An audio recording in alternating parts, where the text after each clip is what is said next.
नमस्कार मंडळी, श्री स्वामी समर्थ. तर हिंदू धर्मात संकष्टी चतुर्थीला विशेष महत्त्व आहे, पण त्याहूनही अधिक महत्त्व अंगारकी संकष्टी चतुर्थीला आहे. आपल्या हिंदू धर्मात संकष्टी चतुर्थीला विशेष महत्त्व आहे, पण जेव्हा ही चतुर्थी मंगळवारी येते तेव्हा तिला अंगारकी संकष्टी चतुर्थी म्हटले जाते. अंगारकी संकष्टी चतुर्थीचे व्रत केल्याने वर्षभरातील सर्व संकष्टीचे फळ मिळते. 5 मे मंगळवारी संकष्टी चतुर्थी म्हणजे अंगारकी संकष्टी चतुर्थी ही आलेली आहे. तर या दिवशी बघा, ज्या मुलांचं किंवा मुलींचं लग्न ठरत नाही त्यांच्यासाठी आपण एक साधा आणि सोपा परंतु अत्यंत प्रभावी उपाय करणार आहोत. आपल्याला फक्त एक विड्याचं पान लागणार आहे. तर यामुळे मुलांच्या कुंडलीमध्ये किती भयंकर दोष असतील तर ते दूर होऊन मुलांचं लग्न हे लवकरात लवकर ठरेल. तर पहा, शिवपुराणामध्ये असं म्हटलं आहे की या शुभ दिवशी पूर्ण भावाने आणि श्रद्धेने गणपती बाप्पांची पूजा आराधना केली तर ज्या मुलांच्या किंवा मुलींच्या लग्नात ज्या काही अडचणी आहेत, समस्या आहेत तर त्या दूर होतील आणि त्यांचं लग्न हे लवकरात लवकर ठरेल. या उपायासाठी आपल्याला फक्त एक विड्याचं पान लागणार आहे आणि एक आपल्याला सुपारी लागणार आहे. पूजेची सुपारी आपल्याला लागणार आहे. तर मंडळी, ही संपूर्ण माहिती जाणून घेण्या अगोदर तुम्ही चॅनलवरती नवीन असाल तर चॅनलला सबस्क्राईब करा. व्हिडिओ पाहत असताना व्हिडिओला लाईक करा आणि श्री स्वामी समर्थ किंवा ओम गम गणपताय नमः अशी कमेंट नक्की करा. तर मंडळी, लग्नासंदर्भात भरपूर व्हिडिओ आपल्या चॅनलवरती आहेत. म्हणजे मराठी मेघना या यूट्यूब चॅनलवरती लग्नासंदर्भात भरपूर व्हिडिओ अपलोड झालेले आहेत. तसेच तुम्ही चॅनलवरती जायचं आहे आणि प्लेलिस्टमध्ये जा, जिथे भरपूर व्हिडिओ आहेत ज्यामध्ये बऱ्याच मुलामुलींचं लग्न देखील ठरलेलं आहे. त्यांनी मला तशा कमेंट केलेल्या आहेत. तर ते व्हिडिओ देखील तुम्ही पाहू शकता. कारण मी जे हे उपाय तुम्हाला सांगत आहे तर ते हे उपाय ज्योतिषाने सांगितलेले महा उपाय आहेत आणि ज्यामुळे बऱ्याच मुलामुलींचं लग्न देखील ठरलेलं आहे. आणि आजचा हा जो उपाय आहे तर या उपायामध्ये देखील बऱ्याच मुलामुलींचं लग्न देखील ठरलेलं आहे. साधा, सोपा परंतु अत्यंत प्रभावी उपाय आहे. तर हा उपाय तुम्ही पूर्ण श्रद्धेने, विश्वासाने हा उपाय करा तर त्याचा लाभ होईल. तर मंडळी, आपण पाहत असतो बऱ्याच मुलांचे किंवा मुलींच्या लग्नात भरपूर असा विलंब झालेला आहे. त्यांचं वय उलटून गेलेलं आहे तरी देखील लग्न ठरत नाही. लग्नात काही ना काही समस्या या येतच असतात. कित्येक वेळा लग्न जमून देखील मोडत असतात, साखरपुडा होऊन देखील मोडत असतात. तर काही ना काही समस्या, अडचणी ह्या मुलांच्या बाबतीत होत असतात. आई वडील देखील भरपूर उपाय करत असतात परंतु त्यांना काहीच त्याचा लाभ होत नाही. तर पहा, आज जो आपण उपाय पाहणार आहोत तर या उपायामुळे मुलांच्या कुंडलीमध्ये जे काही ग्रह दोष आहे किंवा नजर दोष असेल, पितृदोष असेल तर हे संपूर्ण दोष दूर होऊन मुलांचं लग्न हे लवकरात लवकर ठरेल. लग्नामध्ये एक दिवसाचा योग त्यांच्या कुंडलीमध्ये निर्माण होईल. असा हा महा उपाय आपल्याला या दिवशीच करायचा आहे. कारण अंगारकी संकष्टी चतुर्थी आलेली आहे. तर या दिवशी आपण हा उपाय केला तर नक्कीच तुम्हाला याचा लाभ मिळेल. तर अंगारकी संकष्टी चतुर्थीच्या दिवशी आपल्याला हा उपाय करायचा आहे. तर या दिवशी बघा, सकाळी लवकर उठायचं आहे. ब्रह्म मुहूर्तावर उठा. कारण कोणताही उपाय करत असताना सकाळी जी उपायाची सेवा आपण करतो त्याचा लाभ आपल्याला तात्काळ मिळत असतो. कारण यावेळेस अमृत सिद्धी योग देखील आलेला आहे. म्हणून हा उपाय आपण शक्यतो सकाळीच करायचा आहे. तर मुलांनी किंवा मुलींनी जेव्हा तुम्ही आंघोळ करता त्या आंघोळीच्या पाण्यामध्ये तुम्हाला चिमूटभर हळद टाकायची आहे. कारण यामुळे तुमचा गुरुग्रह आहे तर तो बळकट होतो. कारण लग्नात जास्तीत जास्त इतर ग्रह जरी कमजोर असेल आणि गुरुग्रह तुमचा बळकट असेल तर लग्न हे लवकर ठरत असते आणि लग्नामध्ये कोणतेच अडथळे हे निर्माण होत नाही. गुरुग्रहाला आपल्याला स्ट्रॉंग करायचं आहे. तुम्ही आंघोळीच्या पाण्यात चिमूटभर हळद टाकून आंघोळ करायची आहे. किंवा शक्यतो गुरुवारी तुम्ही पिवळे कपडे किंवा जर कपडे पिवळे तुम्ही घालणे तुम्हाला शक्य नसेल तर तुम्ही पिवळा रुमाल देखील जवळ ठेवू शकता. म्हणजे तुमच्या खिशामध्ये पिवळा रुमाल तुम्हाला ठेवायचा आहे. यामुळे तुमचा गुरुग्रह आहे तर तो मजबूत होईल आणि लग्नाचे योग देखील निर्माण होतील. तर हा उपाय आहे तर हा उपाय आई करू शकते किंवा मुलं स्वतः असेल तर त्याने देखील हा उपाय केला तरी देखील चालेल. एवढा साधा सोपा हा उपाय आहे. जर समजा तुमची मुलं घरी नसतील तर मग हा उपाय आईने केला तरी देखील चालेल. तर आईने सकाळी लवकर उठायचं आहे. सकाळी आंघोळ वगैरे करून घ्यायची आहे. स्वच्छ कपडे घालायचे आहेत. आपला देवघर आहे त्या देवघरामध्ये तिथे बसायचं आहे. तुपाचा दिवा लावायचा, अगरबत्ती लावायची आहेत.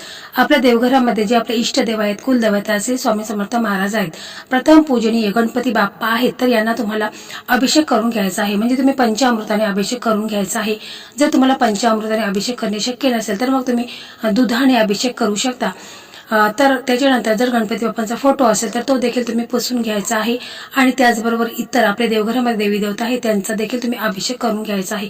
कारण अंगारकी संकष्टी चतुर्थी ही खूप महत्त्वाची आहे आणि या दिवशी देखील अमृत योग हा आहे, त्यामुळे तुम्ही अवश्य गणपती बाप्पांची विधिवत पूजा वगैरे करायची आहे। गणपती बाप्पांना आवडणाऱ्या सर्व वस्तू तुम्ही अर्पण करू शकता। म्हणजे गणपती बाप्पांना दुर्वा अर्पण करायची आहे, जास्वंदीचं फूल आहे, शमीपत्र आहे, जे गणपती बाप्पांना आवडते त्या सर्व वस्तू तुम्हाला गणपती बाप्पांना अर्पण करायच्या आहेत। गुळ खोबऱ्याचा नैवेद्य दाखवायचा आहे।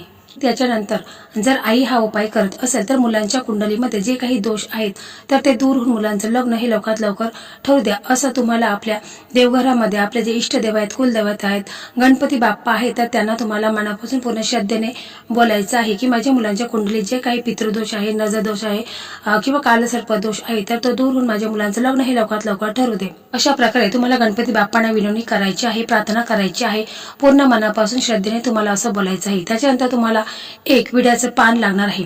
तर विड्याचं पान शक्यतो चांगलं ताजं घ्यायचं आहे, असं कुठेही चिरलेलं कट झालेलं पान घेऊ नका। चांगलं पान घ्या आणि आपल्याला एक सुपारी घ्यायची आहे। तर सुपारी देखील चांगली पाहून घ्यायची आहे, जी अगोदर तुम्ही पूजेमध्ये वापरलेली असेल तर ती सुपारी घेऊ नका। आणि मग आपल्याला थोडीशी हळद एखाद्या प्लेटमध्ये घ्यायची, त्याच्यामध्ये तुम्हाला गंगाजल टाकायचं आहे, ती ओली करायची आहे। आणि मग तुम्हाला यासाठी एक प्लेट देखील पाहिजे। तर अगोदर काय करायचं आहे की विड्याचं पान आहे तर आपण हळदीचा जो घोल केलेला आहे म्हणजे पेस्ट बनवलेली आहे तर ती तुम्हाला विड्याच्या पानाला पूर्ण लावून घ्यायची आहे। पान तुम्ही त्या प्लेटमध्ये जिथे चौरंग असेल तिथे तुम्हाला ती प्लेट ठेवायची आहे, ज्यामध्ये तो विड्याचं पान ठेवायचं आहे। आणि त्याच्यानंतर जी सुपारी आहे तर त्या सुपारीला तुम्हाला हळद आणि कुंकू हे मिक्स करायचं आहे आणि सुपारीला तुम्हाला 5 वेळा असे 5 टिपके तुम्हाला सुपारीला लावायचे आहेत। आणि मग तुम्हाला काय करायचं आहे की एक कागद घ्यायचा आहे, कोरा कागद घ्यायचा आहे आणि त्या कागदावरती तुम्हाला मुलाचं नाव लिहायचं आहे आणि मुलाचं गोत्र लिहायचं आहे आणि त्याची अशी तुम्हाला एक घडी करून घ्यायची आहे आणि त्या पानावरती तुम्हाला ठेवायची आहे। म्हणजे विड्याच्या पानावरती तुम्हाला ती कागदाची घडी ठेवायची आहे। मग तुम्हाला त्या विड्याच्या पानावरती एक सुपारी आहे आणि सुपारी तुम्हाला तिथे त्या विड्याच्या पानावरती ठेवायची आहे।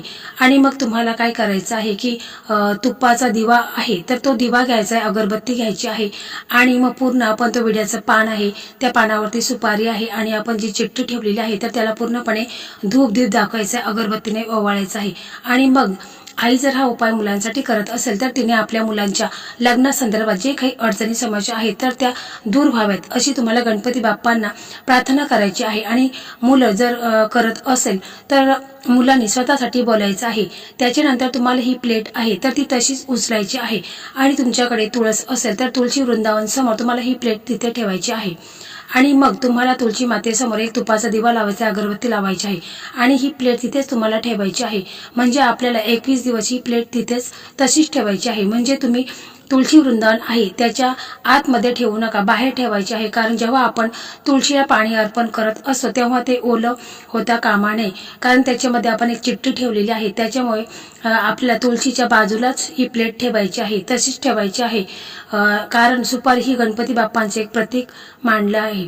आणि मग त्याच्यानंतर तुम्हाला तिथेच 108 वेळा हा मंत्र म्हणायचा आहे, ओम गण गणपताय नमः, ओम गण गणपताय नमः हा मंत्र तुम्हाला 108 वेळा म्हणायचा आहे। शक्य असेल तर तुम्ही तुळशीची माळ घ्यायची आहे किंवा रुद्राक्षाची माळ तुम्हाला जवळ घ्यायची आहे आणि तुम्हाला 108 वेळा हा मंत्र बोलायचा आहे। जर तुम्हाला काही कारणास्तव हा मंत्र 108 वेळा बोलणे शक्य नसेल तर मग तुम्ही 21 वेळा म्हटलं तरी देखील चालेल, परंतु तुम्ही जेवढी जास्त सेवा कराल तेवढाच तुम्हाला त्याचा जास्त लाभ होईल। आणि ही प्लेट तुम्हाला 21 दिवस तिथेच ठेवायची आहे।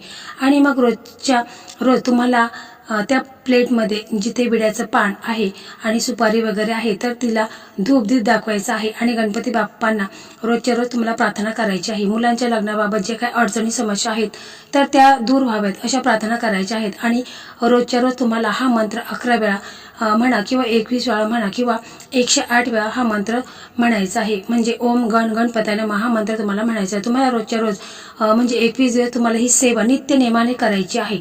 तर पहा, काही दिवसामध्येच म्हणजे 21 दिवस व्हायच्या अगोदर तुम्हाला चांगला अनुभव येईल। काही संकेत तुम्हाला कळून येतील लग्नासंदर्भात, काही स्थळं देखील तुम्हाला म्हणजे मुलांसाठी येतील। तसेच बघा, 21 दिवसामध्ये तुमच्या मुलांचं लग्न हे ठरलेलं असेल, मुलगा असू द्या मुलगी असू द्या, यांचं लग्न 21 दिवसामध्येच ठरलेलं असेल।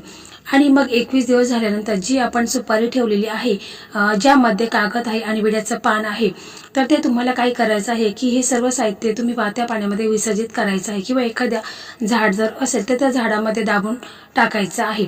तर बघा, उपाय तुम्हाला एकदम साधा सरळ वाटतो, परंतु या उपायामध्ये देखील बऱ्याच मुलामुलींचं लग्नही ठरलेलं आहे. फक्त तुम्ही विश्वासाने श्रद्धेने हा उपाय करा. तर मंडळी, अशा प्रकारे आजचा हा व्हिडिओ होता. हा व्हिडिओ तुम्हाला कसा वाटला कमेंटमध्ये नक्की सांगा. व्हिडिओ आवडला तर तुमचे जे मित्र असेल, मैत्रिणी असेल, ज्यांचं लग्न ठरलेलं नसेल, तर अशा मित्रमैत्रिणींना देखील हा व्हिडिओ शेअर करा, ज्यामुळे त्यांचं देखील लग्न हे लवकरात लवकर ठरेल. श्री स्वामी समर्थ. जय जय स्वामी समर्थ. ओम गण गणपताय नमः.